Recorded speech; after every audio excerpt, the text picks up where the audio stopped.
Hola, ¿cómo están? ¿Alguien que esté acá en el Zoom me puede confirmar que me están escuchando, por favor? ¿Aló?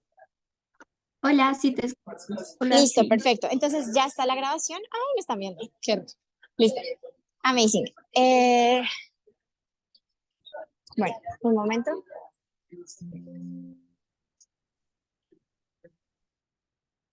Listo.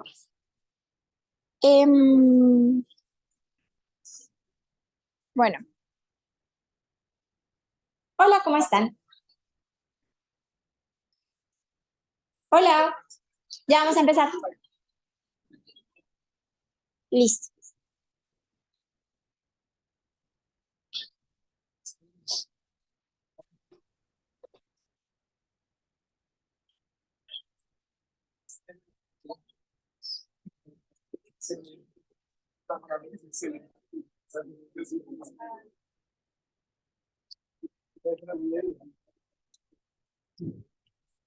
Bueno,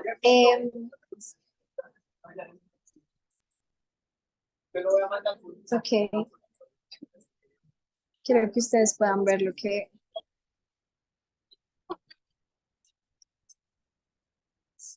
Listo. Hola. Ahora sí, pues la idea es que puedan ver como la pantalla.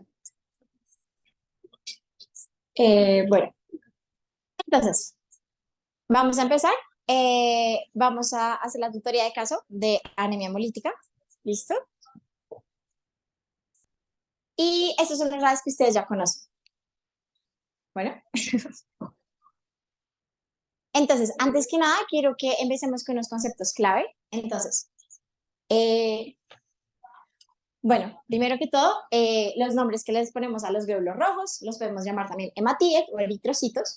Tener en cuenta que pues los eritrocitos pueden ser como maduros e inmaduros, ¿listo? Y los que cumplen la función como tal de transportar el oxígeno suelen ser más que todo los que están madurados, que pues ya botaron todos sus organelos y solo tienen hemoglobina por dentro, entonces pues se encargan literalmente de transportar oxígeno, ¿correcto? Entonces cuando hablamos de anemia, siempre que dan hemia, piensen en sangre. Por eso hematíes son como cositas de la sangre, entonces pues los glóbulos rojos. Entonces, hemia es sangre y A es como sin sangre.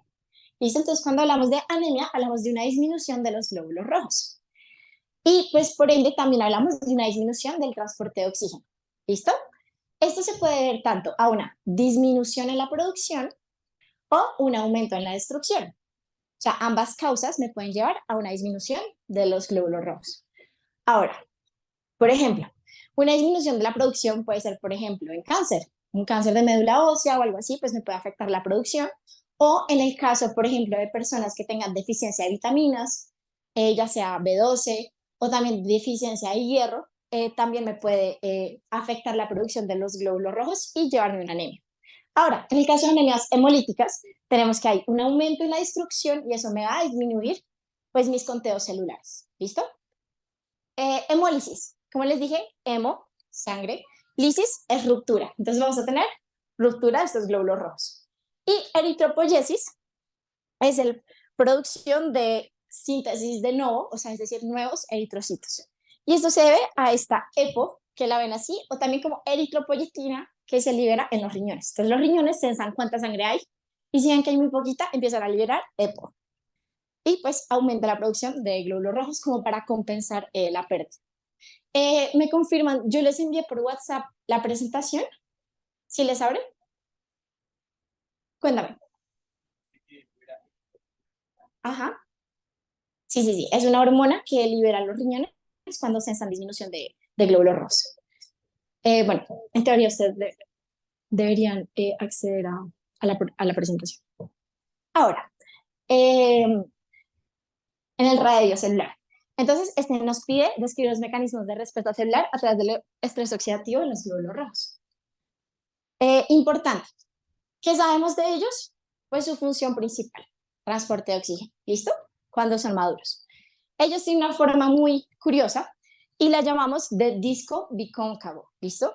Y eso le permite a él ser muy flexible y de hecho pasar por vasos muy pequeños. Por ejemplo, acá si ven que este vaso es más pequeño que el mismo diámetro del eritrocito, entonces lo que él hace es que se adapta y como que cambia su forma para poder pasar por espacios muy pequeños. O sea, digamos, el diámetro de un eritrocito es de 7 a 8 micras y pasa por diámetros, por ejemplo, de 4 micras, que es casi la mitad de su tamaño. Bueno, ellos son rojos por la presencia de hemoglobina. ¿Listo? Y pues tienen una vida media de 120 días. Como saben, ellos no tienen organelos cuando son maduros. O sea, este es el proceso de maduración de los eritrocitos. Entonces, primero son células madre, por así decirlo, y a medida de que van volviéndose más especializadas, van perdiendo ciertas cosas. Dentro de ellos, los núcleos. ¿Listo? Y pues sus otros organelos. Cuando hablamos de un eritrocito maduro, es aquel que está lleno de hemoglobina. ¿Listo? Y pues desde que ya es maduro, pues vive hasta 120 días. Ya pues a medida que va envejeciendo, va perdiendo la flexibilidad y pues ya no pasa por espacios tan pequeños y se rompe, literalmente, porque pues no cabe, porque no alcanza a deformarse lo suficiente y se lisa, ¿listo? Entonces pues suelen ser estables y deformes, pero cuando pierden esas propiedades, el mismo cuerpo se encarga de deshacerse de esos eritrocitos viejos. Tiene una membrana lipídica muy fluida, y eso es muy importante para el radio de biofísica, y permeable, es decir, que tiene un gran intercambio de sustancias. Bueno, acá vemos la hemoglobina y como les contaba, es la que se encarga de darle el color. De hecho, algo muy curioso es que cuando tenemos deficiencia de hierro, pues la hemoglobina no se forma bien. Y por ende, nuestros eritrocitos no tienden a ser tan rojos cuando los vemos como en el laboratorio, en el microscopio. Es un dato curioso. Bueno, acá sí los tengo. Entonces, si ven que estos son los eritrocitos normales, rojitos. Y acá en deficiencia de hierro, pues si ven que se ven como hipocrómicos, o sea, disminución, crómicos del color. Entonces acá se ven hipocrómicos y eso se ve como a la disminución del hierro. Y por ende ellos no cumplen una función, pues como debería. Ahora, ¿qué son los radicales libres? Bueno, nosotros los entendemos como un átomo o un grupo de átomos que se encargan de, sí, como de robar los electrones. ¿Listo? Entonces, ¿qué pasa? Yo tengo mi átomo normal estable, o sea, él tiene sus electrones completos. Lo que pasa con los radicales libres son átomos inestables que no tienen como sus electrones completos y ¿qué hacen? Se lo roban al que está estable. ¿Listo? Entonces, ¿qué pasa? Este se estabiliza, pero al desestabilizar este se vuelve inestable y le roba a alguien más. Entonces, como una cadena, como un círculo vicioso. ¿Listo? Estos pues se generan en el cuerpo mediante, como les contaba, reacciones en cadena. Y pues los más relevantes como a las enfermedades de nosotros son los relacionados al oxígeno, sobre todo por el metabolismo que tenemos, ¿listo? O sea, todo nuestro metabolismo es a base de oxígeno. Y pues por eso las enfermedades se ven asociadas a esto. Bueno, esas son como las especies reactivas de oxígeno que tenemos. Eh, pues importantes, el ion superóxido, el radical hidroxilo, el peróxido de hidrógeno, sobre todo eso. Listo. Y pues tenemos nosotros como fisiológicamente, cuando hablamos de fisiológicamente, hablamos de cómo funciona el cuerpo normalmente. Cuando hablamos patológicamente, es cuando hay una enfermedad. ¿Listo? Entonces, fisiológicamente, o sea, de manera normal, nosotros tenemos un sistema antioxidante que se va a encargar de, sí, como de esos oxidantes. ¿Listo? Entonces, estos antioxidantes son aquellas que neutralizan o calman la acción oxidante. ¿Listo? Entonces, ¿se acuerdan que yo les decía que este estaba estable? Y este, como le falta uno, se lo roba al otro. Ahora, ¿qué hace el antioxidante? Le regala átomos para evitar que este le robe a este. ¿Listo? Dime. ¿Qué pasó? ¿No? ¿Ah? Ok. Entonces, pues nada, o sea, imagínenselo. O sea, esta es como una forma en que en mi época me lo explicaron. Entonces, es como está el ladrón que le quiere robar pues la plata a alguien. Listo. Entonces, ¿qué hace el antioxidante? Es como alguien que le regala plata para que no robe. Algo así. ¿Listo? Y bueno, y tenemos varios sistemas antioxidantes. Tenemos unos enzimáticos y unos no enzimáticos. Cuando nos referimos a enzimáticos, es que son enzimas, literalmente.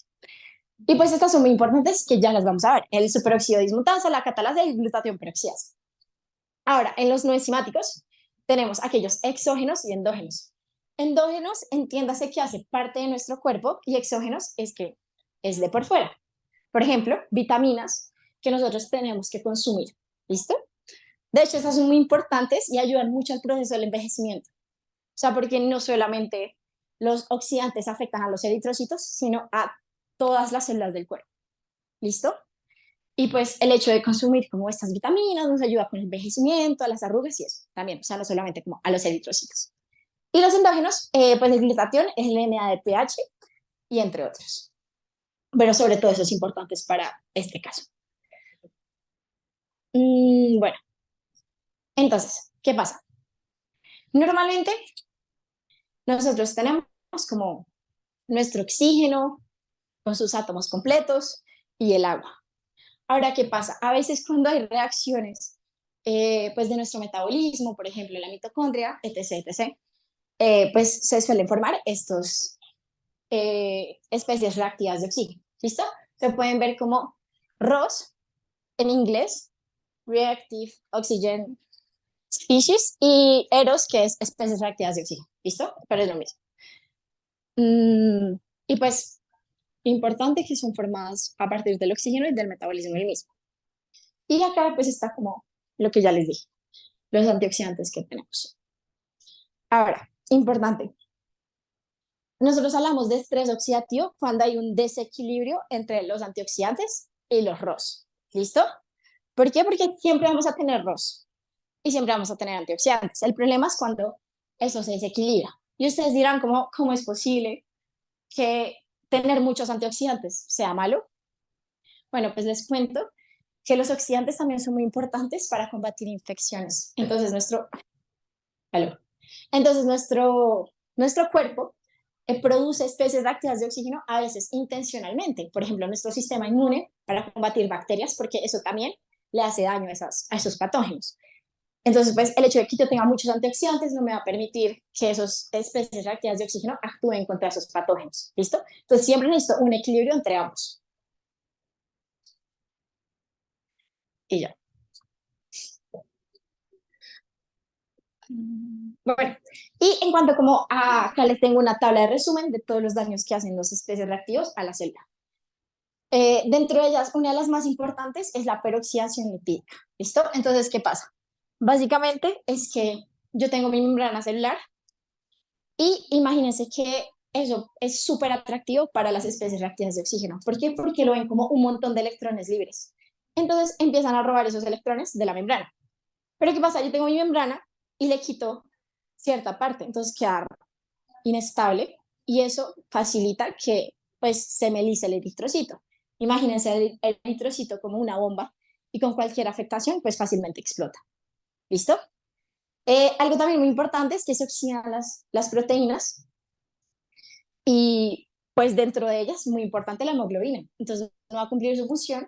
Y algo muy curioso que ocurre es que estas proteínas al oxidarse se van a precipitar y van a estar como en la membrana y eso el cuerpo lo ve como algo negativo, porque ahora el eritrocito tiene un chichón y eso se ve raro. Entonces el cuerpo lo ve raro y se lo fagocita. ¿Listo? Acá me dicen algo por Zoom. ¿Qué pasó? ¿No? Ok. Bueno, pues sí, súper importante. Entonces, las especies reactivas de oxígeno ayudan como a desnaturalizar estas proteínas y pues afecta el funcionamiento. ¿Sí se acuerdan de la tutoría de proteínas? Que les hablaba que las proteínas tienen sus estructuras y cuando rompemos como esas estructuras las desnaturalizamos y no cumplen bien sus funciones. Listo. Ese es el radio celular. ¿Tienen dudas o seguimos con biofísica? ¿Seguimos? Listo. Perfecto. Entonces, el radio física nos pide explicar cómo se comportan los procesos de difusión y ósmosis en una membrana celular deteriorada por el estrés oxidativo. ¿Listo? Eso se los traje también de mi tutoría de difusión y ósmosis, porque es bien importante para entender este tema. Entonces, acá es fundamental que ustedes sepan que es algo permeable e impermeable. Cuando hablamos de algo permeable, es donde permite el paso de sustancias. Y algo impermeable es que no me permite para nada el paso de las sustancias, como lo pueden ver en esta figura. Ahora, nuestra membrana suele ser semipermeable. que es que permite el paso de ciertas sustancias, pero sobre todo permite el paso del agua. ¿Listo? Y entonces acá la ósmosis es muy importante para mantener esa tonicidad. Bueno, el paso de sustancias suele ser a partir del gradiente de concentración, entonces hablamos de un transporte pasivo.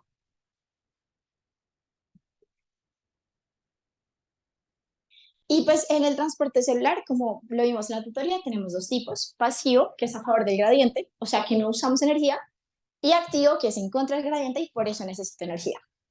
Importantísimo en nuestro pues, eritrocito es el transporte de moléculas de agua a partir de acuaporinas, que son proteínas de membrana, canales de membrana que me permiten el paso específico de agua.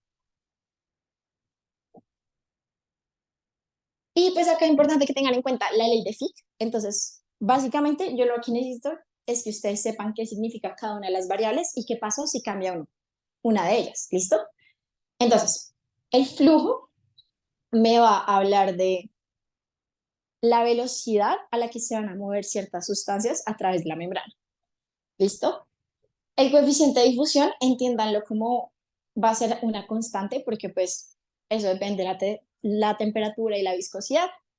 Y ya los cambios de concentraciones, que hablábamos del gradiente de concentración, lo vamos a ver como delta C, y el espesor de la membrana, que se va a ver como delta X. Entonces, acá importante, quiero que entiendan que si yo aumento ya sea cualquiera de estas dos variables, ¿qué va a pasar con el flujo? ¿Listo? Entonces, hagamos un experimento. ¿Qué pasa si yo aumento mi delta C? O sea, que mi cambio en la concentración esté aumentado. ¿Listo? Entonces, la diferencia entre concentraciones sea alta. ¿Qué va a pasar con el flujo? Listo. ¿Y qué pasa si la disminuyo? Listo. Ahora, con el espesor de la membrana. ¿Qué pasa si tengo una membrana muy gruesa? Muy bien, ya, es eso. Amazing. Y bueno, importante pues de ósmosis es que voy a mover. ¿No me escuchan? Uy, no los escucho. Dime.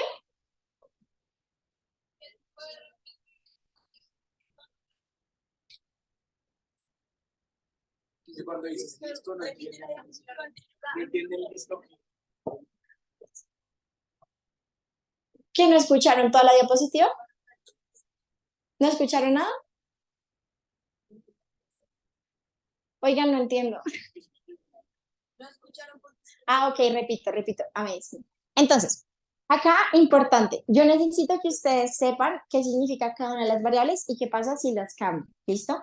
Entonces, la fórmula me dice que el flujo es igual a el coeficiente de difusión por el cambio de la concentración sobre el espesor de la membrana. ¿Listo? Entonces, ¿qué pasa? Delta C va a ser el cambio en la concentración, es decir, que tanto tengo adentro y afuera, y esa resta me va a determinar el cambio en la concentración. Es decir, si tengo un alto cambio en la concentración, significa que tengo una gran diferencia entre lo que hay adentro y fuera de la célula.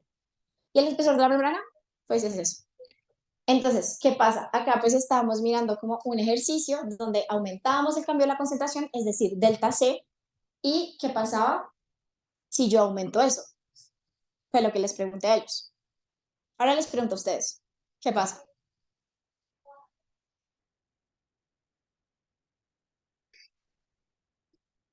¿Qué pasa con el flujo cuando yo aumento el cambio en la concentración para los de atrás? ¿Aumenta qué? Ajá, muy bien, muy bien. Ahora, ¿qué pasa si aumento el espesor de la membrana? Ya eres. Dime. Ahí dice, es la temperatura y es la fuerza de viscosidad sobre la partícula. Lo que pasa es que la viscosidad, imagínate lo que es como una resistencia. Entonces, por ejemplo, un flujo va más rápido cuando no es viscoso. O sea, por ejemplo, imagínatelo, tú estás sobre jabón. Entonces, pues tú pasas rápido porque no es viscoso. Algo viscoso sería que estuvieras sobre el lodo y te metes en un tobogán, pues eso dificulta un poquito el paso y disminuye la velocidad. ¿Sí? La viscosidad es como qué tan espesa es la sustancia. ¿Sí me entiendes? O sea, es más fácil, por ejemplo, si tú tienes una sangre muy diluida, o sea, tienes más agua en la sangre, a que la sangre está llena de células. Pues eso va a aumentar la viscosidad. ¿Sí entiendes? Si el coeficiente de difusión es más alto, el tiempo va a ser Lo que pasa es que ustedes no les pueden cambiar el coeficiente de difusión porque tú siempre lo tienes. O sea, es muy difícil que te cambie abruptamente. O sea, es una constante. Por eso, porque tú sí, o sea, una persona no puede tener cambios drásticos de temperatura interna porque pues te mueres. ¿Sí? Entonces, estábamos en osmosis y acá es importante que, a diferencia de la difusión, cuando yo, oigan por favor silencio, gracias. Entonces, cuando yo hablo de osmosis, a diferencia de difusión, es que yo estoy moviendo el solvente, ¿listo? Cuando yo hablo de difusión, yo hablo que estoy moviendo el soluto, ¿listo? Pero como vimos en osmosis, es a partir de acuaporinas. Entonces, lo que yo estoy moviendo es agua, o sea, no estoy moviendo moléculas. Entonces, ¿qué es lo que hago en osmosis? Es que paso donde hay menor concentración a mayor concentración de solutos. Es decir, diluir todo para que quede como en las mismas concentraciones. ¿Sí? Entonces, imagínenselo como un tinto muy cargado, que es lo que yo tengo acá, que tengo muchas partículas. Entonces, ¿qué pasa? Yo le echo agua para que quede más diluido y pues que tenga la concentración que yo deseo. ¿Sí queda claro que es osmosis?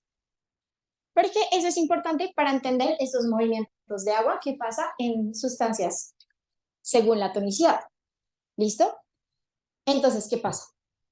Acá importante, quiero que sepan qué significa cada uno. Entonces, iso significa igual. Entonces, la concentración es tanto igual como dentro como fuera de la célula. Ahora, hipertónico, hiper significa mucho. Y hablamos que la célula está en una sustancia hipertónica. O sea, hablamos de líquido extracelular. E hipotónico sería lo contrario, es decir, menos concentración y pues asimismo en la parte extracelular. Entonces, ¿qué pasa? No sé si alcanzan a ver bien, pero yo les dibujé como varios sodios. ¿Listo? Y el sodio en este caso se encuentra por fuera de la célula. Entonces, tengo mayor concentración de sodios fuera de la célula. ¿Y qué es lo que hace la célula? Saca agua para compensar esa concentración, como lo vimos acá, para intentar diluir un poquito. ¿Qué pasa? Eso deshidrata el eritrocito y pues seguramente se va a crenar, es decir, se va a romper.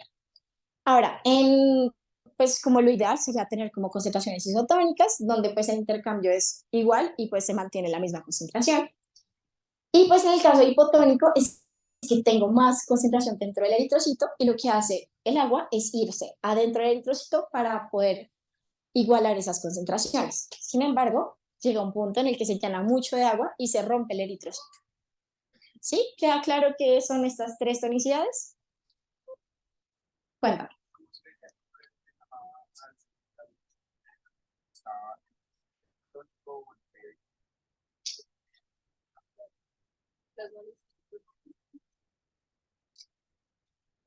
No te entiendo.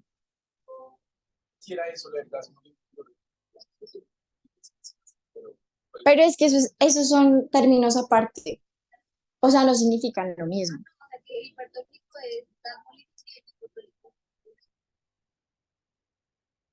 Ah, ok, sí, lo que pasa, sí, sí, o sea, se lisan.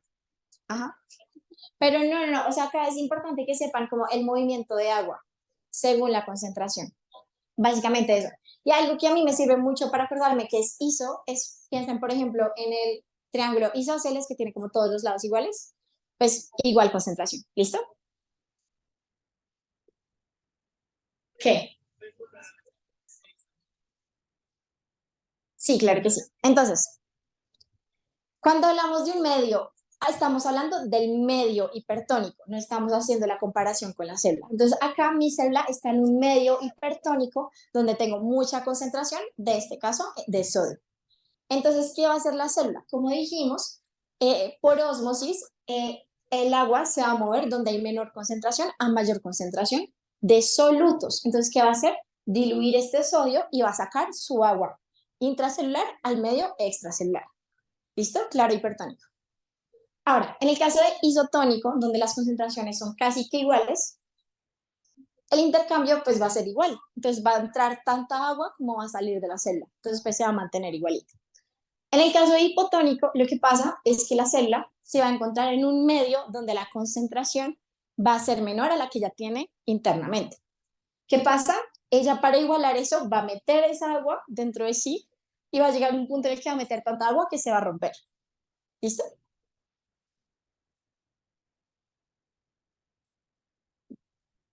Y bueno, y acá pues importante pues para el RAE es entender que como ya dijimos en el RAE de biología celular, vamos a tener pues los fosfolípidos oxidados por la peroxidación lipídica. Y esto va a hacer que esta parte de la membrana sea muy inestable. Además que mis acuaporinas van a oxidarse, que son proteínas de membrana, y pues eso por la acción de los radicales libres y eso me va a deformar la membrana. Por ende, me va a deformar la función de los eritrocitos, que como les dije es muy importante que pueda pasar por vasos sanguíneos muy pequeños. Y si no logra cumplir esa función, pues lo más probable es que dentro del vaso se vaya a romper. ¿Listo? Y también eso va a aumentar la permeabilidad porque va a tener huecos dentro de la membrana. Entonces cualquier cosa va a entrar o salir dentro de la célula. Entonces ya no tengo esa propiedad de semipermeable, sino que va a ser totalmente permeable. Y no me sirve. Y va a llegar un punto en el que pues, el daño a la membrana sea tan grande que va a haber una hemólisis, que voy a liberar todo el contenido intracelular al medio extracelular. ¿Listo?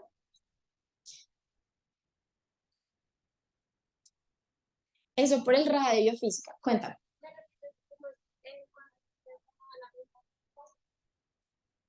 Pues lo que pasa es que hay varias formas de formar la membrana. Recordemos que la membrana de las células está hecha por fosfolípidos. ¿Listo? Es una membrana bifosfolipídica.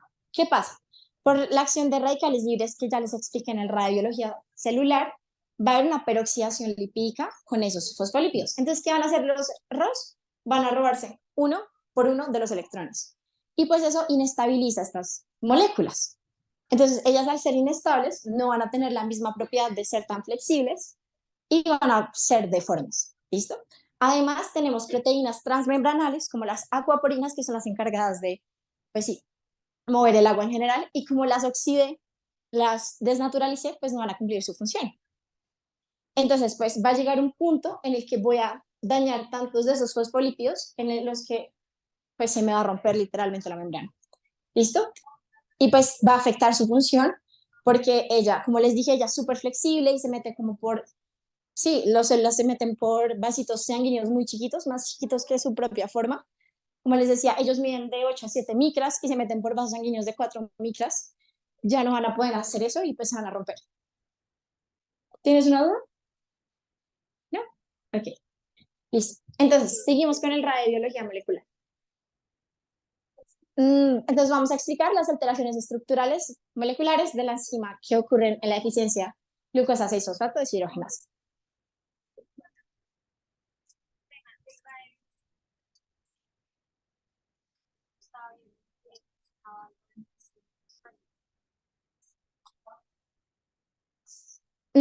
Ok, ¿dónde dice? Ok, les explico. Lo que pasa con la presión hidrostática es la presión que hace el agua contra las membranas. Entonces, por ejemplo, en el caso de que tenemos un medio hipotónico, pues la presión hidrostática contra la membrana va a aumentar hasta un punto en el que se rompe la célula. ¿Listo? Es la presión que hace el agua, por así decirlo. ¿Listo? Bueno, ahora sí. Entonces, eh, generalidades de la glucosa 6-fosfato deshidrogenasa. Quiero que sepan que todas las células de nuestro cuerpo tienen esta enzima. ¿Listo? Solo que esta actúa sobre todo en los glóbulos rojos, porque los glóbulos rojos no tienen organelos. Entonces solo hacen reacciones enzimáticas dentro de ellas, ¿listo? Porque pues no tienen más actividades por hacer, además de transportar oxígeno. Bueno, se conforma por 2 intrones y 3 exones y pues la deficiencia eh, congénita pues es bien frecuente y es una enfermedad hereditaria. Importante que sepan que es que el gen de la glucosa 6-fosfato deshidrogenasa se codifica en el cromosoma X. y por eso se habla de una herencia ligada al cromosoma X recesiva. ¿Listo? Bueno, de esto es importante que les explico que, pues, sobre todo, hablamos de los que suelen ser más afectados, son los varones. ¿Por qué? Porque yo puedo ser una mamá portadora, porque recuerden que yo tengo XX como mujer. ¿Listo?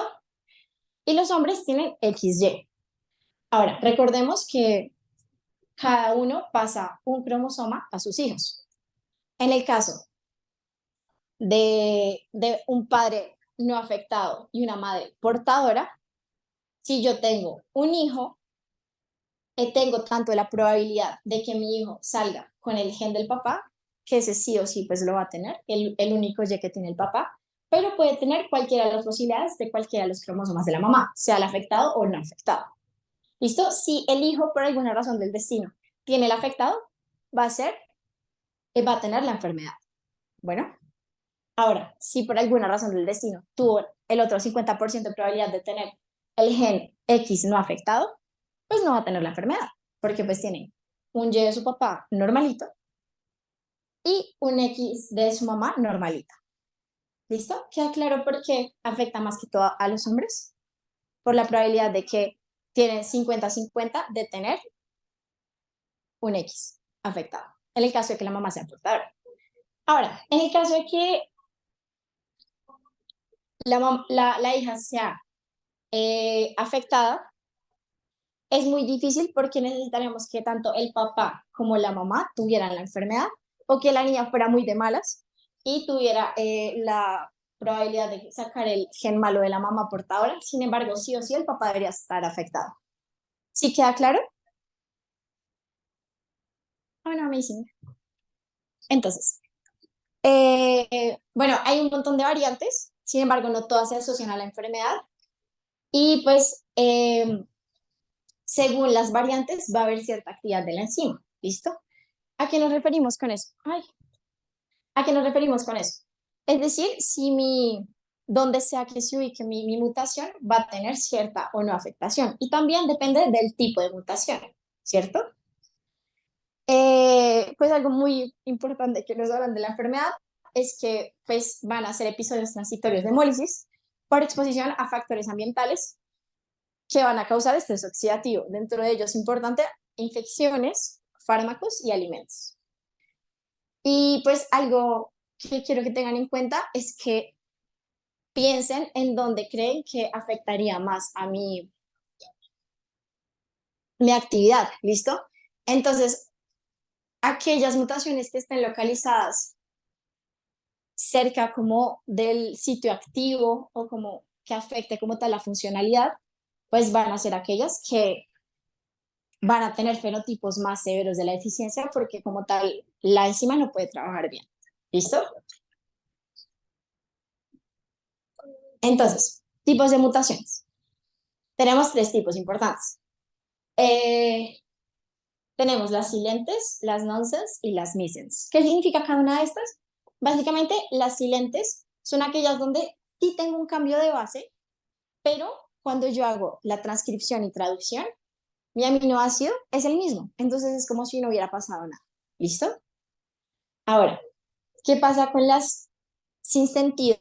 Son aquellas que cuando yo hago el cambio de base, me va a codificar un codón stop. Y es decir, que mi proteína ya se va a dejar de transcribir hasta ese punto. Ahora piensen, ¿qué pasa si tengo un stop si recién estoy empezando mi proteína? ¿Sería grave o no sería grave? Sería grave. ¿Y qué pasa si yo tengo un codón stop ya al final, en un intrón? ¿Sería grave o no sería grave? Exacto, entonces necesito que piensen en eso, como el tipo de mutación que cómo me podría afectar la funcionalidad de mi proteína.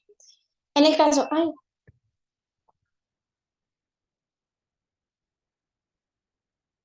¿cómo quitas? Bueno, X, el caso, acá básicamente cambia la base y lo que me está cambiando es el aminoácido. Ahora, la función de mi proteína va a depender del tipo de aminoácido y dónde esté ubicado, porque si eso está ubicado pues en un intrón, pues difícilmente me va a afectar, ¿listo? ¿Qué pasa si este aminoácido antes era hidrofílico y ahora es hidrofóbico? pues muy seguramente me va a afectar el plegamiento y cómo mi enzima va a interactuar. ¿Listo? Entonces, pues según el tipo de mutación y lo que me vaya a causar, pues yo tengo que analizar cómo va a ser el daño. Básicamente las mutaciones missense lo que hacen es que dificultan el plegamiento de la proteína, en este caso de la enzima. Recuerden que las enzimas son proteínas. Y pues nada, quiero que piensen, vayan pensando como según qué tipo de mutación creen que va a tener un fenotipo más severo. Y esto es como una clasificación que tienen de las enzimas, según su actividad. Entonces, ¿qué pasa? En el caso de la clase 1, que es el fenotipo más severo de todos, detectable. Entonces, ¿yo qué puedo pensar? ¿En qué tipo de mutaciones puedo pensar cuando no tengo una enzima detectable? Dime. ¿En una silenciosa?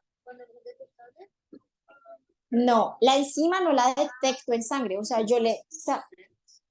Como que esto, bueno, acá me están diciendo que de pronto pusieron un stop temprano, y eso es correcto. El hecho de que yo tenga un stop temprano cuando estoy apenas haciendo la proteína y me dice solo los aminoácidos y stop, pues no tengo nada. Eso y nada es lo mismo. ¿Listo? Entonces, pues lo más probable es que el fenotipo sea súper severo porque no tengo la proteína y lo más probable es que esa persona mantenga con anemia hemolítica. O sea, ni siquiera son episodios transitorios, sino que mantiene con eso porque no tiene su antioxidante. ¿Listo? Queda claro. Deficiencia severa. Ahora, la clase 2 es que tiene una actividad del 1 al 10%. Sin embargo, también hablamos de una deficiencia grave, porque pues para yo tener como una vida normal necesito hasta el 60%. ¿Listo? Y si tengo del 1 al 10, lo más probable es que pues afecte mi vida diaria. Ahora, esta clase 3 es la que podemos ver, por ejemplo, en nuestro paciente, que tiene una hemólisis aguda ocasional, es decir, cuando se expone a ciertos factores. De hecho, esta es la más común. ¿Listo? Y pues acá la deficiencia va a ser moderada. Es decir, que yo con actividades normales pues puedo sobrevivir. Sin embargo, cuando me expongo a ciertos oxidantes, lo más probable es que mi antioxidante no responda de la mejor manera. Y pues estas clase 4 y clase 5, pues normal. Entonces, pues no me afecta. ¿Quedan claros los tipos de clases? Yo quiero que ustedes piensen qué tipo de mutación me puede causar cuál. ¿Listo? Y ya, vamos para el radioquímica. ¿Tienen dudas de... ¿Quieres que repita? ¿Me devuelvo? ¿Le quieren tomar foto? Yo les envié la presentación por WhatsApp.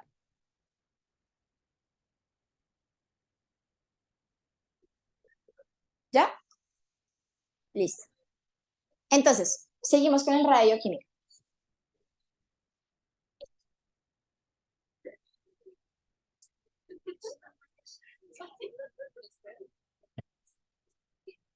Cuéntame.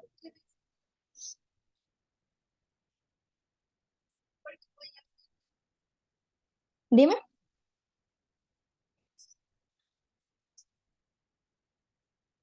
Tú dime. Acá me preguntan que por qué me puede dar un tipo de clase 2. Pues lo más seguro es que me dé, por ejemplo, a la mitad de la proteína una nonsense. Yo podría pensar en eso. Sí. Pues porque igual la deficiencia siempre es grave. ¿Listo?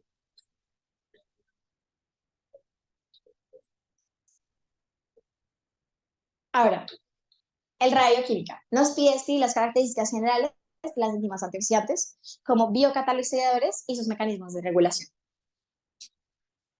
¿Listo? Entonces acá, importante, quiero que entiendan que es un biocatalizador y pues son aquellas sustancias que reducen la cantidad de energía necesaria para que se pueda producir una reacción química. No sé si se acuerdan bien en nuestra tutoría de proteínas que yo les decía que las enzimas eran fundamentales para la vida, porque si no las reacciones serían demasiado lentas y nunca podríamos hacer nada. Bueno, las enzimas, como les digo, son fundamentales y pues disminuyen esa energía de activación que necesitamos para las reacciones. Esperen. Entonces, pues me aceleran la velocidad de las reacciones y pues dentro de ellos tenemos enzimas, hormonas y vitaminas. Enzimas, hormonas y vitaminas. Em, y pues esta actividad enzimática, como les dije, se puede afectar por varios factores, como el pH, la temperatura y la concentración de las mismas. Pero ¿y qué pasa si solo tengo una enzima? Pues yo necesito un montón, porque tengo un montón de células y pues necesito un montón de reacciones, ¿listo? Y pues bajo condiciones no óptimas, donde el pH sea mucho, la temperatura sea muy alta, o pues no tenga suficientes enzimas, pues lo más probable es que puedan perder la capacidad de su función, ¿listo? Y disminuyan su actividad. Acá pues quiero que tengan en cuenta que tenemos diferentes rutas, de las cuales todas se acompañan de enzimas. Tenemos rutas anabólicas, piensen en como creación, y las catabólicas, que son aquellas que rompen, ¿listo? Catabólico, como cataclismo, o bueno, como algo que se rompe. Y ya. Pues para el catabolismo solemos liberar energía, como pueden ver acá. ¿Qué tipo de reacción dirían que es? Según esa primera tutoría de reacciones y termodinámica. Ajá, exotérmica, entonces sería una reacción exergónica, que me libera energía, libera calor, y pues la anabólica hablaríamos más bien de una reacción endergónica. ¿Listo? Ahora, nuestros radicales libres, pues es importante que tengan en cuenta que cuando yo hablo de oxidación es que disminuyo mis electrones y aumenta la oxidación. Y en reducción disminuye mi oxidación y aumentan mis electrones. ¿Listo? Entonces, por eso cuando hablamos de que se oxida, es que disminuyen eh, los electrones y cuando se reduce va a aumentar esos electrones. ¿Listo? Y acá, pues importante, como les decía, tenemos nuestros, sobre todo estos tres radicales libres, son como de los más importantes. Como podemos ver acá en el superóxido tenemos solo un electrón, en el peróxido de hidrógeno tenemos dos electrones, sin embargo tenemos dos moléculas, y pues está incompleto, y el radical hidroxilo que tiene tres electrones. Y como ya dijimos, estos radicales libres se van a unir a las estructuras de la membrana, va a alterar la estructura, las funciones de la membrana, y pues por eso es que necesitamos los antioxidantes para evitar este daño. Ahora, nuestras enzimas antioxidantes. Como ya vimos, tenemos sustancias enzimáticas y no enzimáticas que me funcionan como antioxidantes. Entre las enzimáticas, importantísima la superóxido dismutasa, que me va a catalizar el paso del anión superóxido al peróxido de hidrógeno cuando le aportan los dos electrones. Y pues en los eritrocitos, esta superóxido dismutasa va a neutralizar los radicales libres del anión superóxido, evitando que se una la metahemoglobina, desnaturalizándolo. ¿Listo? La catalasa va a eliminar el peróxido de hidrógeno y le va a donar dos átomos que en últimas pues nos va a liberar dos moléculas de agua y un oxígeno. ¿Listo? Y pues como importante que tengan en cuenta que estas enzimas se van a encargar de unir moléculas para evitar que éstas sean como dañinas. ¿Sí? Es básicamente eso. Y pues nuestra querida vía de pentosas fosfato. Esperen un momento.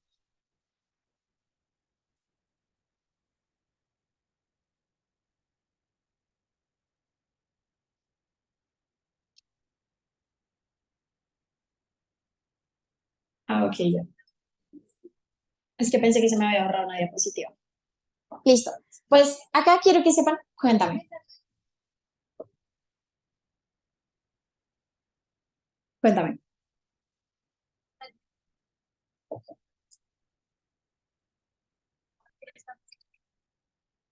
Ah, ups.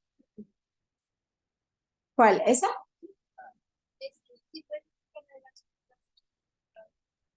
Ok, lo que va a hacer la catalasa, o sea, recuerden que estas son enzimas y lo que van a hacer es como hacer reacciones, ¿listo? Entonces lo que va a hacer la catalasa es que va a eliminar el peróxido de hidrógeno para que tengamos dos moléculas de agua y dos de oxígeno. Entonces, ¿qué hace? Une dos peróxidos de hidrógeno y lo vuelve una molécula menos dañina, como es el agua y el oxígeno. ¿Sí me entiendes? O sea, lo que hace es transformar las moléculas que ya tenemos. ¿Sí? Ahí lo que dice es como la forma, o sea, de qué está hecha la enzima. O sea, ahí dice, esta enzima contiene 4 grupos ferroprotoporfirina, o sea, es lo que dice acá. Lo convierte en otras dos moléculas de agua. Ajá, ahí está. Y una de 2 de oxígeno. peróxido de Es este, ¿sí es? H2O2 es del peróxido de hidrógeno. De hecho, es el agua oxigenada que ustedes tienen en la casa, ¿sí? Es lo mismo. Pero pues eso es dañino. Por eso es que ustedes en las heridas no recomiendan como poner agua oxigenada, o sea, solo lavarse como con agua y jabón, es suficiente. Porque si tú pones peróxido de hidrógeno, vas a desnaturalizar todo el trabajo que está haciendo tu cuerpo para sanar. ¿Sí me entiendes? Entonces, pues no vale la pena. Ahora, la vía de pentosas fosfato, importante. Importante es que tengan en cuenta que esta es una ruta alternativa a la glicólisis, ¿listo? Entonces, como tenemos en cuenta que pues en nuestros eritrocitos no tenemos pues organelos, no tenemos mitocondria, pues sobre todo todas nuestras glucosas pentosas se van a ir hacia esta vía, ¿listo? Hacia la vía de pentosas fosfato. ¿Qué pasa acá de diferente? Es que no voy a producir ATP, sino que lo que voy a producir es NADPH, ¿listo? Ese fosfato es súper importante porque ese es el que se encarga de hacer la función antioxidante. Entonces no olviden que es NADPH. Bueno, también son importantes para la síntesis de acilgliceroles, esteroides y fundamental es que mantiene a mi glutatión reducido, que es un potente antioxidante que yo tengo. Y pues otra función que tiene es la síntesis de ribosa, de nucleótidos. Sin embargo, pues en los eritrocitos, como no tenemos núcleo, pues esa función pues no me importa mucho. ¿Listo? Y pues como les decía, el NADPH es importante porque almacena 2 electrones y un protón, entonces pues me funciona como antioxidante, a diferencia del NADP. ¿Listo? Son diferentes. Y ya, esperen, ya miramos bien la vía. Entonces, como les contaba, pues yo no tengo organelos en mis eritrocitos. Entonces lo que yo voy a hacer es irme por esta vía alternativa a la glucólisis y normalmente tiene 2 productos. Las pentosas, que es en que las usamos, las ribosas. Ajá, en bases nucleótidas. Pero pues como mi eritrocito no tiene núcleo, no hace proteínas, pues yo eso no lo necesito. Entonces, pues básicamente llevo esta vía hacia la producción de NADPH, que pues me va a funcionar como un antioxidante. Bueno, acá importante cómo empieza la reacción. Entonces, básicamente tengo mi monosacárido y gracias a la exoginasa lo que voy a hacer es fosfolidar esa ribosa. ¿Listo? ¿Qué voy a hacer con esto? ¿Por qué la fosforilo en el primer paso? ¿Alguien sabe? ¿Por qué fosforilo esta glucosa, este monosacárido con la exoginasa? Ajá, muy bien. La fosforilo para que no se salga de la celda. Entonces, como les contaba, esta es una ruta alternativa a la glicólisis y pasa todo en el citoplasma. O sea, yo acá no estoy metiendo ni mitocondrias ni nada porque igual ni siquiera las tengo en el eritrocito. Entonces, pues fosforilo con la exogenasa a la glucosa, tengo glucosa 6-fosfato y gracias a la glucosa 6-fosfato deshidrogenasa voy a pasar de NADP a NADPH. ¿Listo? Y pues esto es fundamental para otra reacción que ya vamos a ver. Algo que necesito que vean es que, por ejemplo, pueden ver que las flechas van en un solo sentido. ¿Listo? Entonces hablo de una reacción irreversible. A diferencia de acá en la parte oxidativa, que es cuando estoy formando esas ribosas y eso para las bases nucleótidas, pues acá son reversibles. Y pues la célula va formando según necesidad, pues lo que más necesita. ¿Listo? Pero pues en este caso, pues no aplica. Solamente la parte no oxidativa. Y pues acá, importantísimo, ¿qué es lo que hace el glutatión reductasa? Mi objetivo siempre va a ser reducir el glutatión para que me funcione como antioxidante, ¿listo? Porque el glutatión oxidado no me sirve como antioxidante. Entonces, acá quiero que piensen qué pasa si esta enzima disminuye o no funciona. Recordemos la reacción, ¿listo? Que yo pasaba de exoquinasa, fosforilaba la glucosa 6-fosfato y ahora yo con la glucosa 6-fosfato deshidrogenasa lo que voy a hacer es pasar de NADP a NADPH. ¿Listo? La fosforilé. ¿Qué va a hacer este NADPH? Va con la glutatión reductasa pasar del glutatión oxidado al glutatión reducido. ¿Listo? Que es el que me funciona como antioxidante. Y acá me voy a esta reacción, es el mismo, ¿listo? O sea, acá les puse las diferentes siglas porque les pueden, sí, o sea, en ciertos artículos y en el examen les pueden preguntar por glutatión reducido o GSH y es exactamente lo mismo. Por eso se los puse el mismo color. Y acá, por ejemplo, el glutatión oxidado y el GSSG, pues es lo mismo. Y pues acá glutatión reductasa es la amarillita y pues la glucosa 6-fosfato deshidrogenasa es la rojita. Entonces, ¿qué pasa? Yo ya tengo mi NADPH con la glutatión reductasa, pasé de glutatión oxidado a glutatión reducido. ¿Listo? Entonces estoy acá en mi glutatión reducido. ¿Cierto? Pase así. Ahora, ¿qué pasa? Con la glutatión peroxidasa, lo que voy a hacer es que voy a convertir esos radicales libres, en este caso el peróxido de hidrógeno, y lo voy a volver 2 moléculas de agua. ¿Listo? Pero esto lo logré porque tengo mi glutatión reducido. ¿Listo? Ahora, ¿qué pasa si esta no funciona? Exacto, no produzco NADPH, no puedo reducir mi glutatión y por ende no puedo inocular esta molécula que es el peróxido de hidrógeno. ¿Listo? Entonces me queda este radical libre para hacer daño. ¿Listo? ¿Queda clara la reacción o la repetimos? Listo, repetimos. Entonces, recordemos que acá en mi vía de glucosa 6-fosfato, como llegué ahí fue porque entró mi glucosa, yo con la exoquinasa la fosforilé para que no se me saliera de la célula y con la glucosa 6-fosfato deshidrogenasa lo que voy a hacer es pasar de NADP a NADPH. ¿Listo? Que es la que me tiene pues como el electrón para donar, por así decirlo. Que es, yo puedo decir que este en este caso está reducido. ¿Listo? Y este puede estar oxidado. Ahora, ¿qué pasa? Yo ya pasé de NADP a NADPH. Este me va a funcionar como sustrato para que la glutatión reductasa pase del glutatión oxidado al glutatión reducido. Acá este es el mismo, moradito es el glutatión reducido que es el mismo GSH. ¿Listo?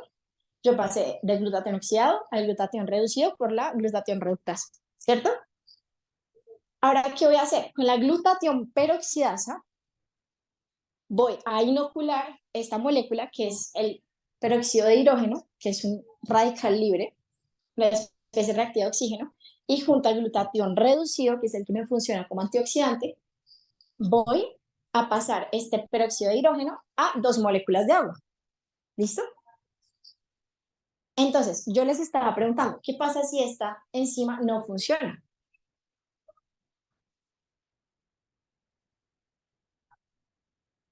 ¿No funciona qué? No te escucho. Exacto, no voy a poder producir mi NADPH, mucho menos voy a poder reducir el glutatión y no voy a poder pasar de peróxido de hidrógeno a agua. Entonces me voy a quedar con esto acumulado, ¿cierto? ¿Sí? ¿Queda claro? Bueno, yo les puse los colorcitos para que no se fueran a perder. Y bueno, acá es lo mismo. Entonces, pues con mi NADPH paso con el glutatión reductasa y con el glutatión peroxidasa paso del hidrógeno, del peróxido de hidrógeno a agua. Es básicamente lo mismo. Y pues como dijimos, cuando se me acumulan esas especies reactivas de oxígeno, me afectan también las proteínas. En este caso, una proteína súper importante que tienen los eritrocitos, pues es la hemoglobina. ¿Listo? Entonces, ¿qué pasa? Normalmente el oxígeno se va a pegar mediante interacciones débiles al grupo de hierro. ¿Listo? Y pues mediante eso, pues eso se va a oxidar. Sin embargo, pues cuando tenemos la interacción de radicales libres, lo más probable es que me desnaturalice la proteína y esta pues va a ser mucho más afín al oxígeno. Es decir, que no va a querer soltar ese oxígeno. Como dijimos, Normalmente en una proteína normal se va a unir mediante interacciones débiles, es decir, que me va a permitir el intercambio fácil como de oxígeno. Y pues eso me sirve, ¿no? O sea, que suelte rápido el oxígeno a los tejidos. Sin embargo, como les dije, cuando se oxida y pues forma la metahemoglobina, lo más probable es que el eritrocito no suelte ese oxígeno y pues no me ayude con su función principal. Entonces, como les dije, en el caso de glucosa, de la deficiencia de glucosa 6-fosfato deshidrogenasa, no voy a poder formar ese NADPH y no voy a poder, pues sí, inocular esos oxidantes. Entonces, pues en vez de oxidar la hemoglobina, voy a tener metahemoglobina y pues el eritrocito va a ser incapaz de soltar ese oxígeno. ¿Listo? Porque cambia las propiedades de la proteína. Listo. Acabamos con las ciencias. Vamos a seguir con los químicos. ¿Quedan dudas?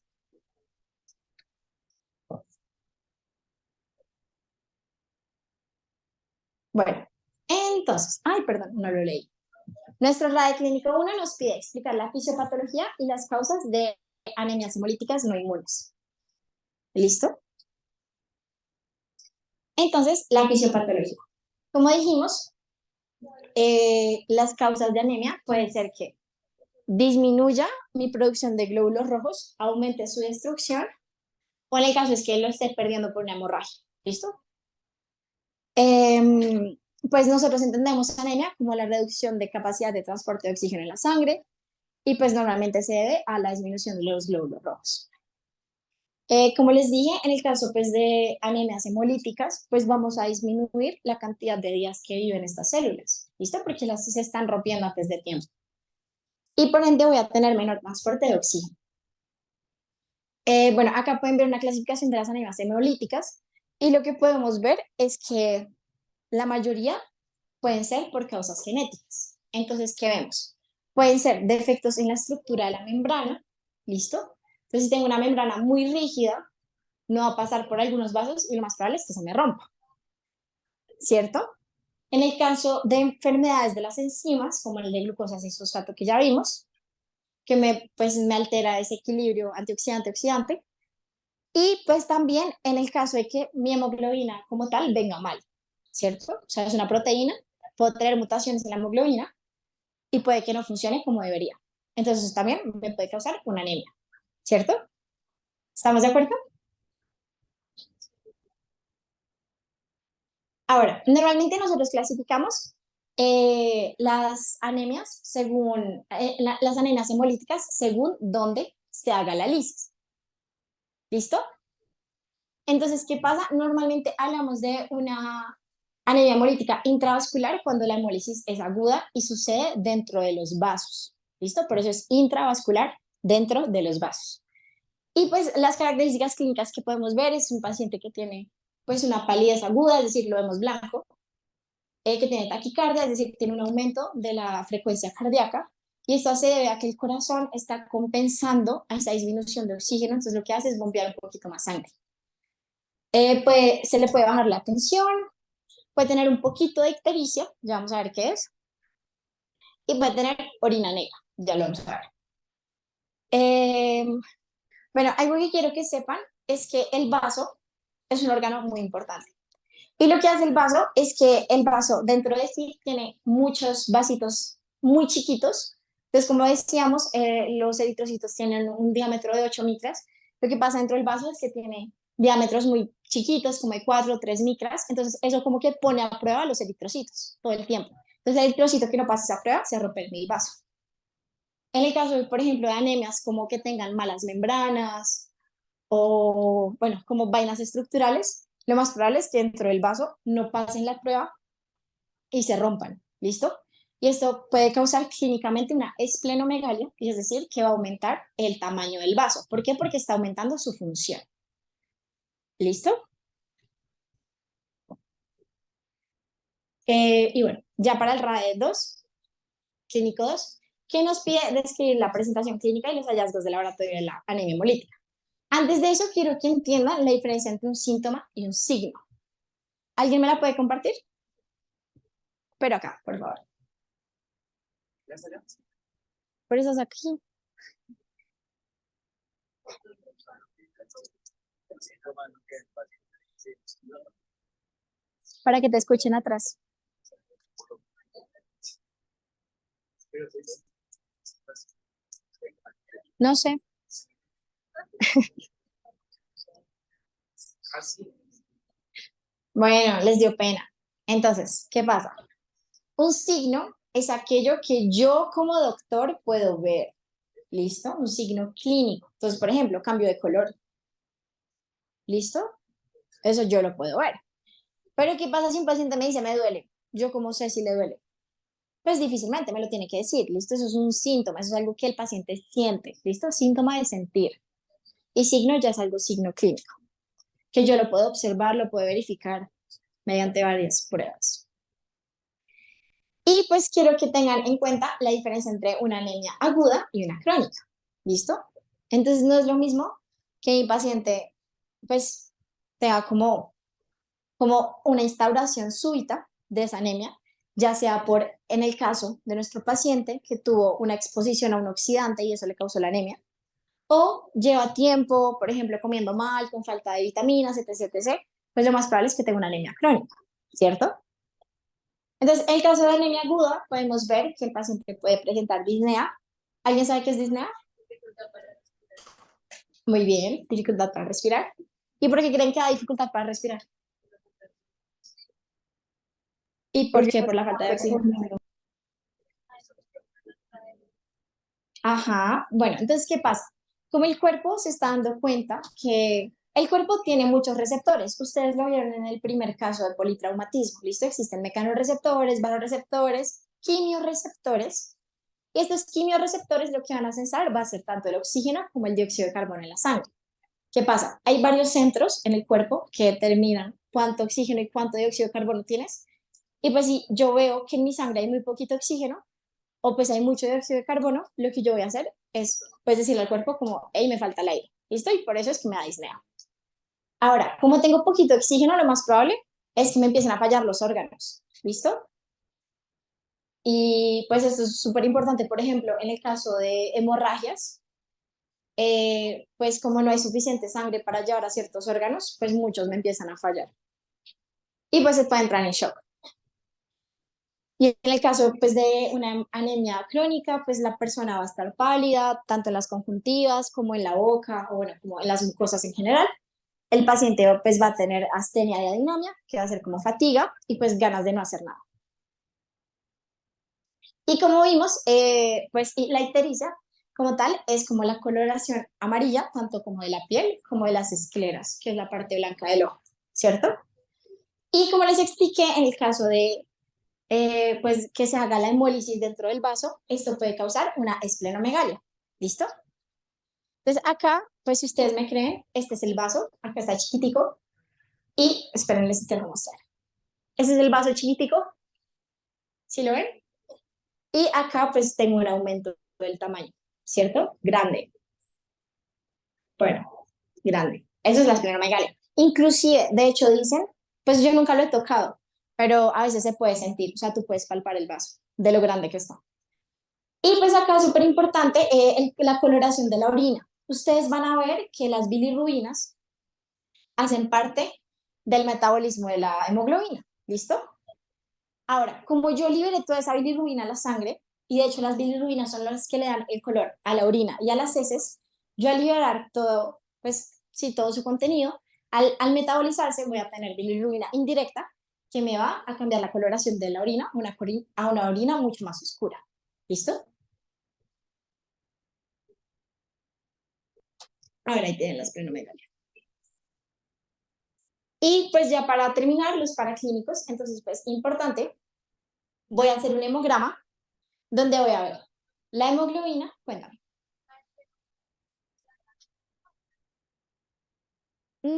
Yo creería que más crónica, o sea, porque el vaso no te va a aumentar de la nada, ¿sí me entiendes? Entonces, los paraclínicos. Entonces voy a hacer un hemograma donde voy a ver la hemoglobina. Entonces, en la hemoglobina voy a ver el color, bueno, y eso. Voy a ver el volumen de mis eritrocitos, es decir, qué tan grandes son. Voy a ver también el color, la cromía, como les decía, en el caso de deficiencia de hierro, pues voy a tener unos eritrocitos más blanquitos, hipocrómicos. no tan rojitos. Y pues este es como el ancho de distribución, es decir, si tengo muchos eritrocitos grandes, muchos chiquitos, eso me dice como eso, básicamente. En bioquímica sanguínea voy a ver un aumento de la lactato deshidrogenasa. ¿Alguien me puede decir por qué se aumenta la lactato deshidrogenasa?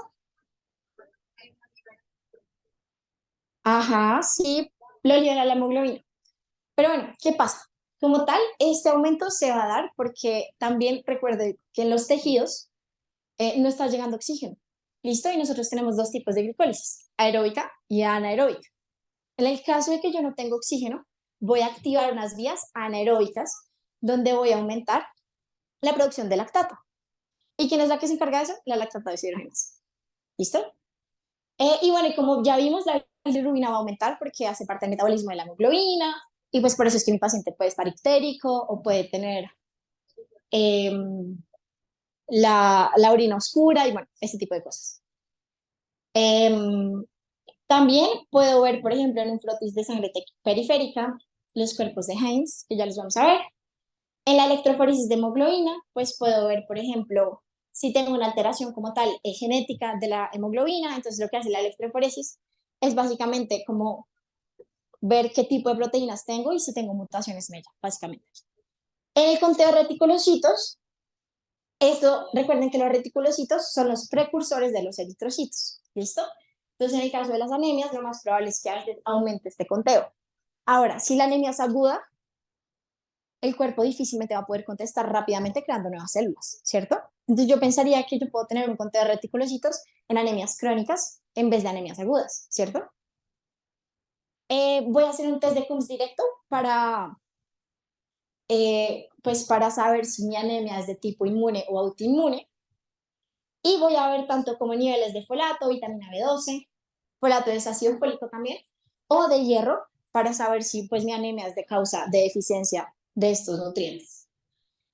Como ya vamos a ver el frotis de sangre periférica, y también podemos hacer biopsias de médula ósea para saber si hay una alteración en la producción, como vimos al inicio, ya sea un tumor, un cáncer o algo así, que me afecte la producción.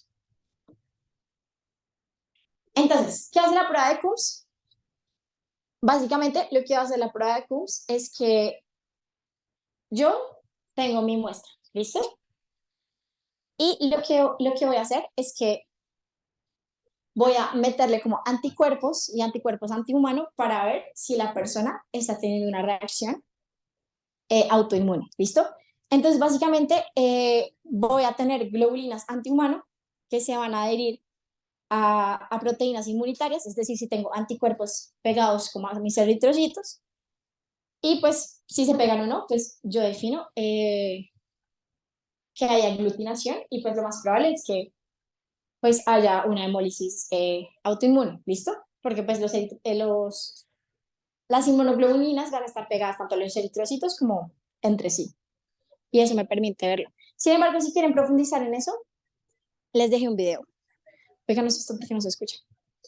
Les dejé un video para que revisaran eso. ¿Listo? Entonces, pues yo solo quiero que ustedes se queden que la prueba de Coombs me permite determinar si la anemia es sí o no autoinmune. ¿Listo? Entonces, si mi prueba de Coombs es positiva, ¿qué significa? Que es autoinmune, correcto. Y pues básicamente se utiliza para, como les dije, para determinar si es autoinmune o no. Aunque también se puede utilizar para transfusiones, para saber si la persona le sirve la sangre, cosas así. Y acá tenemos nuestros protis de sangre periférica. Entonces, acá podemos ver las llamadas white cells. Entonces, como les contaba, a veces cuando tenemos metahemoglobina, que es hemoglobina desnaturalizada, esta se va a precipitar en la membrana y va a formar los cuerpos de Heinz. Así los llaman. ¿Listo? Entonces, lo que van a hacer nuestras células del sistema inmune, dentro de ellos los macrófagos, es que van a morder esos cuerpos de Heinz porque es algo raro. ¿Listo? Y pues van a ver estas células como mordisqueadas. Ahora, ¿qué pasa si yo muerdo la célula? Lo más probable es que, pues sí, se termine de romper y eso ya no me sirve. Porque pues dañe la integridad de la membrana, ¿cierto? Y pues acá también las pueden ver. Entonces tenemos los cuerpos de Heinz y pues acá tenemos las white cells. Y esto es un neutrófilo, que es una célula del sistema inmune. Ahora, un resumen de nuestro diagnóstico probable. ¿Cómo voy a ver esos paraclínicos? ¿Listo? Entonces, El color y la forma de mis eritrocitos va a ser normal, ¿cierto? ¿Por qué? Porque no tengo ni deficiencia de hierro, ni de vitaminas, ni en la producción, ni en nada. ¿Listo? Entonces lo más probable es que sea normal. Ahora, la hemoglobina en sangre, ¿cómo va a estar? Elevadísima, ¿no? Porque estoy liberando todos los contenidos intracelulares. Y en la orina, ¿puede que tenga hemoglobina o no? Sí, entonces en mi orina voy a tener tanto un color más oscuro y también puedo tener hemoglobina. De hecho, eso lo llaman hemoglobinuria. ¿Listo? Voy a tener la LH aumentada. El hierro, ¿cómo va a estar? Normal, ¿cierto? Los reticulocitos, ¿cómo van a estar? ¿Por qué? Exacto, entonces acá me dicen que los reticulocitos van a estar normales porque lo que está pasando no es que no se estén produciendo, sino que se están destruyendo todos mis eritrocitos. ¿Y mi CUMS cómo va a estar? ¿Normal es positivo o negativo? ¿Mi test de CUMS normal es positivo o negativo? Negativo. ¿Y negativo significa qué? Que no es autoinmune, correcto. Y bueno, y acá les dejo como algunas causas de las crisis hemolíticas, dentro de ellas los fármacos importantes, en nuestro caso pues las habas, infecciones, como les conté. Y ya, acá les tengo un Socrative para que pues practiquen. La verdad la tutoría estuvo corta, espero que hayan entendido, si tienen dudas de escribir. Igual acá está el código, ¿no? Y ya, muchas gracias por asistir.